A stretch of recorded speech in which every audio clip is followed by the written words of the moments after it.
कर्ज की बात कर लेते हैं, ये थोड़ी सी अलग चीज है। ठीक, इस चीज को देख लेते हैं। अगर हम कर्ज की बात करते हैं ना, तो केंद्र सरकार या तो भारत में या उससे बाहर से भारत की संचित निधि की प्रतिभू या गारंटी देकर के ऋण ले सकती है। सेम चीज है, समझिए।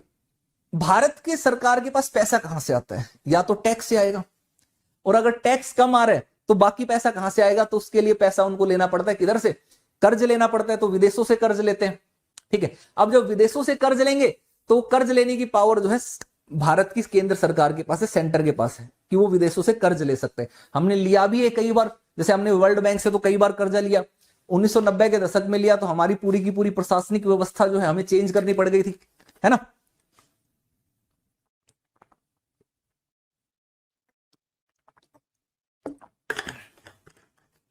तो भारत की संचित निधि जो है उसकी गारंटी पर उसको एक कहते हैं, आपको जब पैसा लेना होता है तो आप कुछ गिरवी रखते हैं, उस गिरवी रख करके उसके बेस पर आपको लोन दिया जाता है, ये देख करके हाँ भाई आप चुका पाओगे कि नहीं। आप नहीं चुका पाओगे तो वो पैसा कहां से आएगा?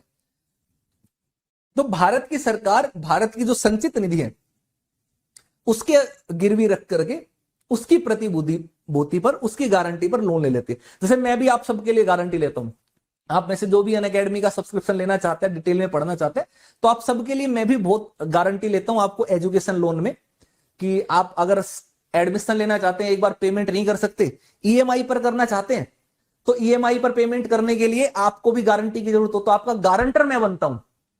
मैं अपने सारे स्टूडेंट्स के लिए मैं गारंटर बनता हूं कि ठीक है भैया मैं लेता हूं इसकी गारंटी, आप बस इसका फीस भर करके एडमिशन करा दो, दे दो इसको एजुकेशन लोन दे दो। नहीं चुकाओगे तो पकड़ेंगे किसको? वो मेरे को पकड़ेंगे।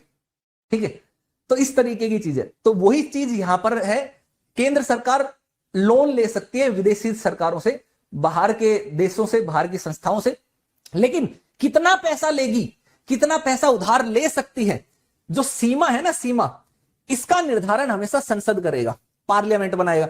ऐसे ही सेम राज्य है, राज्य सरकार भी जो है वो भारत के अंदर अंदर अपना कर्जा ले सकती है, कितना लेगी वो राज्य विधानमंडल तय करेगा।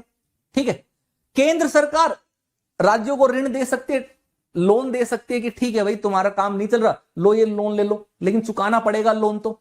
ठीक है, या लोन की गारंटी दे सकती है। ठीक, ये चीज ध्यान रखना है। राज्य जो है जब तक केंद्र का लिया हुआ धन वो वापस नहीं करता तब तक वो किसी और से धन नहीं ले सकता। अगर केंद्र की मंजूरी नहीं है तो केंद्र की मंजूरी से ही किसी और से फिर वो लोन ले सकेगा, ये यहां पर प्रावधान है। ठीक है, यही देखो ये क्या चीज लिखी है भाई, यहां पर हमारे टाइपिस्ट ने डाले, बैंक में एक भी रुपया नहीं है फिर भी इनकम टैक्स डिपार्टमेंट से नोटिस आया था, लिखा था कुछ तो कमा बेशरम। ये हाल मेरा भी था जब मैं स्टूडेंट लाइफ में था, सबका ऐसा ही हाल होता है जो स्टूडेंट लाइफ में होते हैं, है ना। कुछ भी नहीं होता है फिर भी इनकम, लेकिन अच्छा लगता था, एक बढ़िया सी फीलिंग आती थी जब हम कुछ भी नहीं कमाते थे उस टाइम, और इनकम टैक्स का मैसेज आता था, फिल योर आईटीआर, अपने आपने इनकम टैक्स रिटर्न भरा। फिर हम देखते थे अच्छा हमारे पास भी मैसेज आ रहा है इनकम टैक्स रिटर्न, फिर हम पहले तो खुश हो जाते कि क्या बात है इनकम टैक्स रिटर्न भरने के लिए पूछा जा रहा है।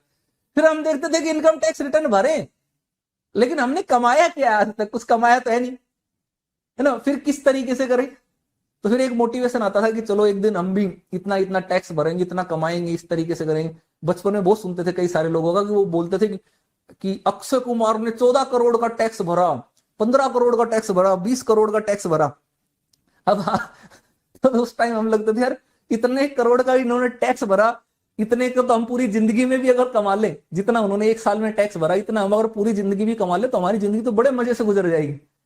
इस तरीके के स्वप्न होते थे और वो स्वप्न पूरा करने के लिए लगे हुए हैं अभी भी, हालांकि नहीं हो पाते हैं उतनी पूर्तियां, लेकिन अभी कोशिश जारी है। आप लोग मेहनत करेंगे तो आप भी इस तरीके से करेंगे, आगे बढ़ेंगे।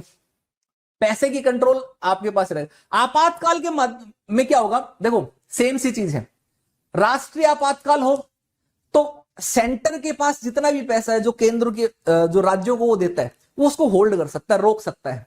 ठीक है, संवैधानिक राजस्व वितरण को परिवर्तित कर सकता है, ठीक है, कम कर सकता है या रोक सकता है, वो मना कर सकता है कि भाई हम पैसा अभी नहीं दे सकते, अभी राष्ट्रीय आपातकाल है।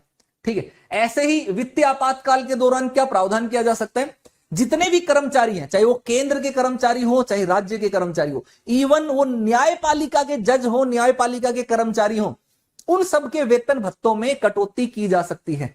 ठीक है, राज्य के जितने भी विधेयक हैं, जो भी राज्य का धन विधेयक वो जो पास करेंगे बजट, तो वो बजट तब तक पास नहीं होगा जब तक कि राष्ट्रपति उस पर अनुमति ना दे दे।